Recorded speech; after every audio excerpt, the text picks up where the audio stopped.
नमस्कार, मैं स्वतंत्र कुमार और आप सभी का स्वागत करता हूं आपके अपने चैनल शॉर्ट हैंड टीम पर। तो दोस्तों, आज के इस वीडियो में दैनिक जागरण के संपादकीय से 462 शब्दों के डिक्टेशन को हम लोग लेने वाले हैं। इसे हम 3 अलग अलग स्पीड में लेंगे।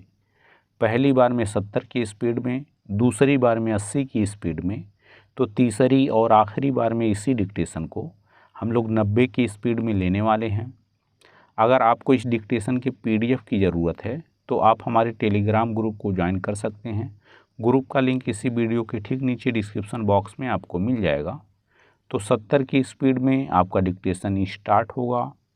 5 सेकंड के बाद तब तक के लिए आप रेडी रहें।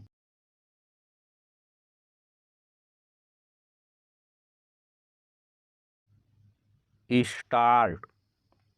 संसद के नए भवन में पहले ही दिन नारी शक्ति वंदन अधिनियम के रूप में महिला आरक्षण विधेयक प्रस्तुत होने से यह स्पष्ट हो गया कि प्रधानमंत्री किन कारणों से विशेष सत्र को ऐतिहासिक बता रहे थे। लोकसभा और विधानसभाओं में महिलाओं के लिए 33% सीटें आरक्षित करने के लिए कानून बनाने की पहल पिछले 27 वर्षों से हो रही थी, लेकिन किसी न किसी कारण वह आगे नहीं बढ़ पा रही थी। इस विधेयक पर आम सहमति न बन पाने का कारण केवल यही नहीं था कि लगभग सभी दलों के पुरुष सांसदों को अपनी राजनीतिक जमीन छीनने का भय सता रहा था, बल्कि यह भी था कि अनुसूचित जाति, जनजाति एवं अन्य पिछड़े वर्गों की महिलाओं के लिए आरक्षण के अंदर आरक्षण की मांग की जा रही थी। इस पर भी आम राय नहीं बन पा रही थी।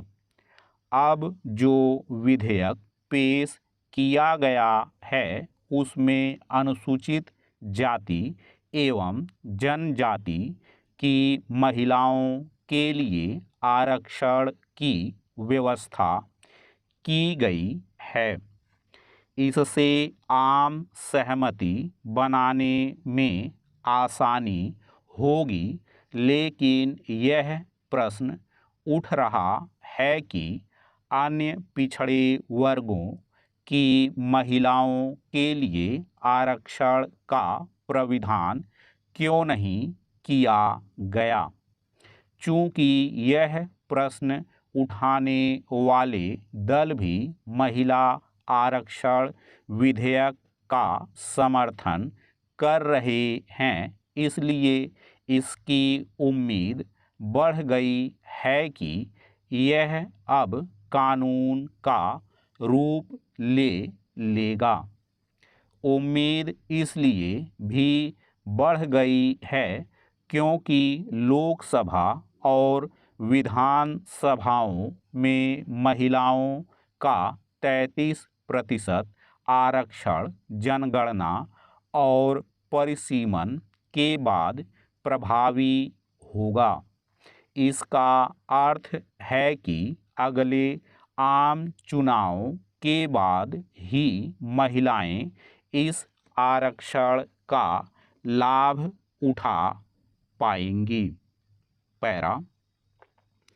चूँकि परिसीमन के चलते लोकसभा और विधानसभाओं की सीटें बढ़ जाएंगी, इसलिए मौजूदा पुरुष जनप्रतिनिधियों को यह चिंता नहीं रहेगी कि उनकी राजनीति का क्या होगा।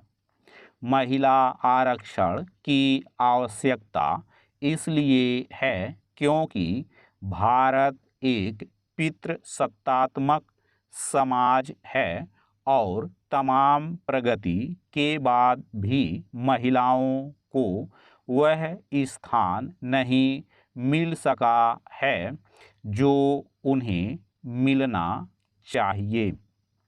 यह अच्छा है कि प्रस्तावित विधेयक में 15 वर्ष बाद महिला आरक्षण की समीक्षा का प्राविधान है।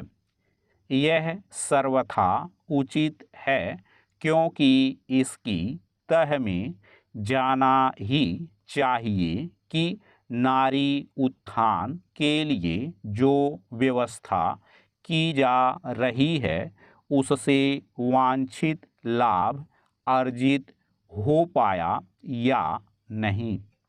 हर किस्म के आरक्षण की समीक्षा इसलिए होनी चाहिए ताकि यह जाना जा सके कि पात्र लोगों को उसका सही लाभ मिल रहा है या नहीं। यह जानना इसलिए और आवश्यक है क्योंकि यह देखने को मिल रहा है कि पंचायतों में आरक्षण के चलते महिलाओं की भागीदारी तो बढ़ी है लेकिन कई जगह उनके दायित्वों का निर्वहन उनके पति कर रहे हैं।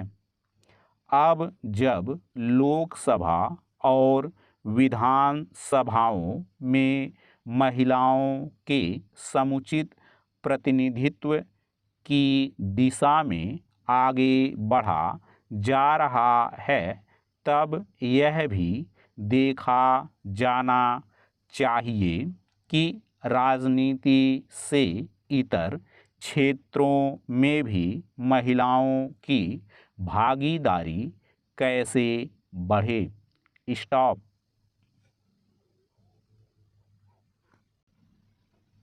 दोस्तों इसी डिक्टेशन को दूसरी बार में हम लोग 80 की स्पीड में लेंगे और आपका समय स्टार्ट होगा 5 सेकंड के बाद। तब तक के लिए आप रेडी रहें।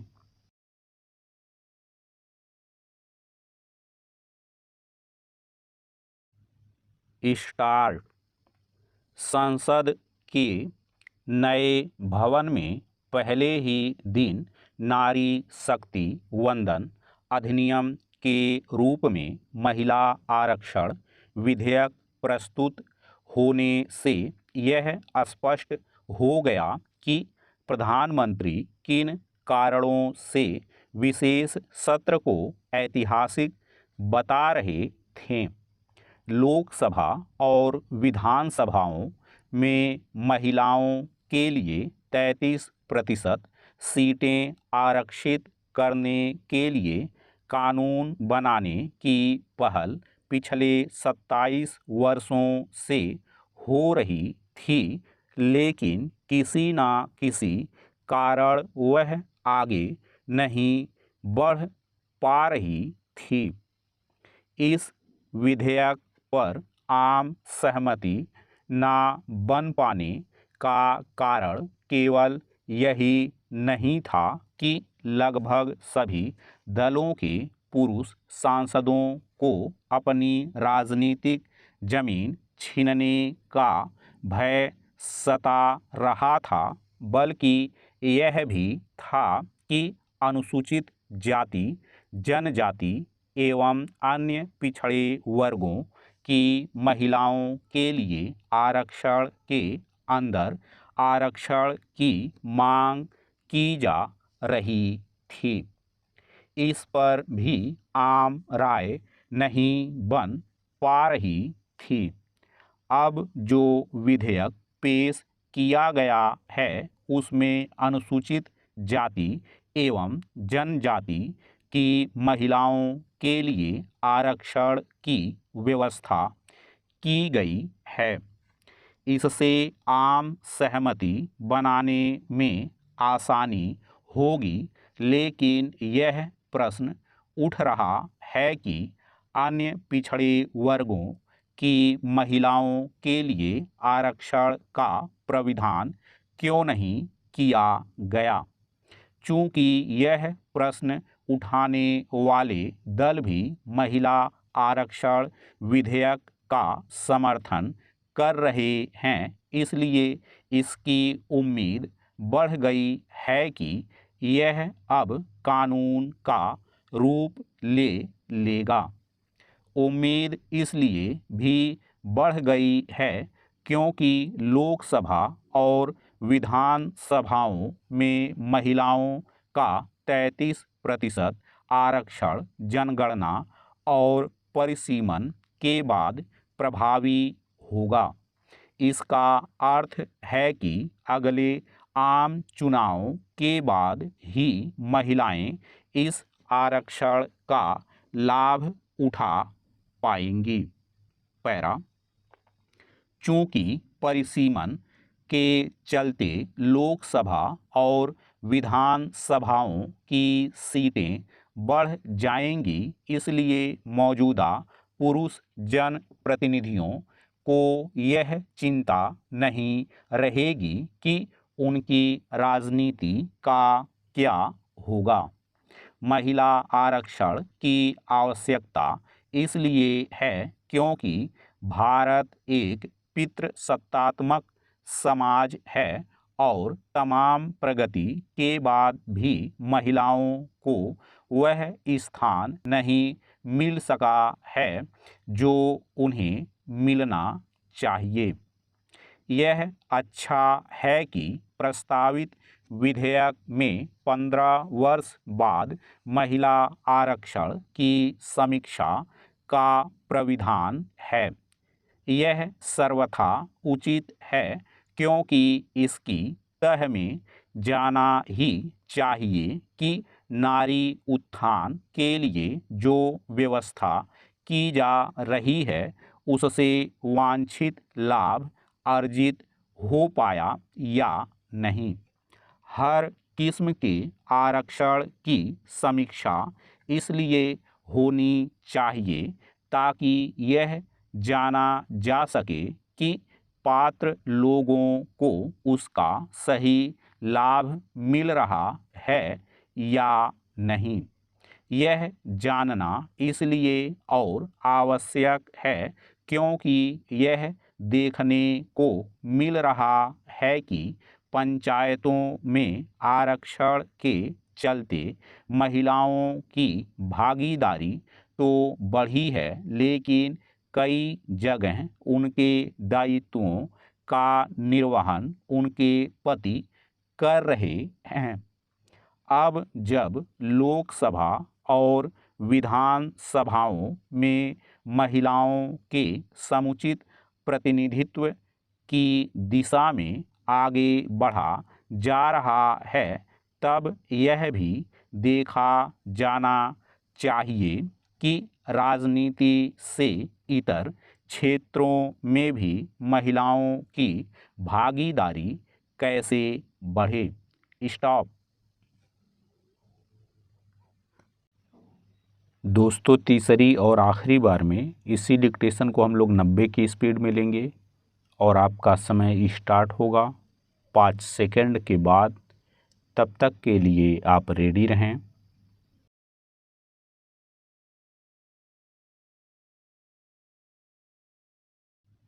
स्टार्ट। संसद के नए भवन में पहले ही दिन नारी शक्ति वंदन अधिनियम के रूप में महिला आरक्षण विधेयक प्रस्तुत होने से यह स्पष्ट हो गया कि प्रधानमंत्री किन कारणों से विशेष सत्र को ऐतिहासिक बता रहे थे। लोकसभा और विधानसभाओं में महिलाओं के लिए 33% सीटें आरक्षित करने के लिए कानून बनाने की पहल पिछले 27 वर्षों से हो रही थी, लेकिन किसी न किसी कारण वह आगे नहीं बढ़ पा रही थी। इस विधेयक पर आम सहमति न बन पाने का कारण केवल यही नहीं था कि लगभग सभी दलों के पुरुष सांसदों को अपनी राजनीतिक जमीन छीनने का भय सता रहा था, बल्कि यह भी था कि अनुसूचित जाति, जनजाति एवं अन्य पिछड़े वर्गों की महिलाओं के लिए आरक्षण के अंदर आरक्षण की मांग की जा रही थी। इस पर भी आम राय नहीं बन पा रही थी। अब जो विधेयक पेश किया गया है उसमें अनुसूचित जाति एवं जनजाति की महिलाओं के लिए आरक्षण की व्यवस्था की गई है। इससे आम सहमति बनाने में आसानी होगी, लेकिन यह प्रश्न उठ रहा है कि अन्य पिछड़े वर्गों की महिलाओं के लिए आरक्षण का प्राविधान क्यों नहीं किया गया। चूंकि यह प्रश्न उठाने वाले दल भी महिला आरक्षण विधेयक का समर्थन कर रहे हैं, इसलिए इसकी उम्मीद बढ़ गई है कि यह अब कानून का रूप ले लेगा। उम्मीद इसलिए भी बढ़ गई है क्योंकि लोकसभा और विधानसभाओं में महिलाओं का 33% आरक्षण जनगणना और परिसीमन के बाद प्रभावी होगा। इसका अर्थ है कि अगले आम चुनाव के बाद ही महिलाएं इस आरक्षण का लाभ उठा पाएंगी।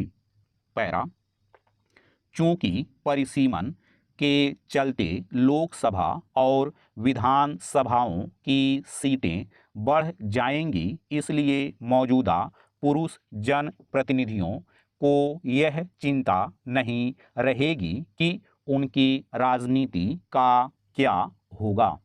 महिला आरक्षण की आवश्यकता इसलिए है क्योंकि भारत एक पितृसत्तात्मक समाज है और तमाम प्रगति के बाद भी महिलाओं को वह स्थान नहीं मिल सका है जो उन्हें मिलना चाहिए। यह अच्छा है कि प्रस्तावित विधेयक में 15 वर्ष बाद महिला आरक्षण की समीक्षा का प्राविधान है। यह सर्वथा उचित है क्योंकि इसकी तह में जाना ही चाहिए कि नारी उत्थान के लिए जो व्यवस्था की जा रही है उससे वांछित लाभ अर्जित हो पाया या नहीं। हर किस्म के आरक्षण की समीक्षा इसलिए होनी चाहिए ताकि यह जाना जा सके कि पात्र लोगों को उसका सही लाभ मिल रहा है या नहीं।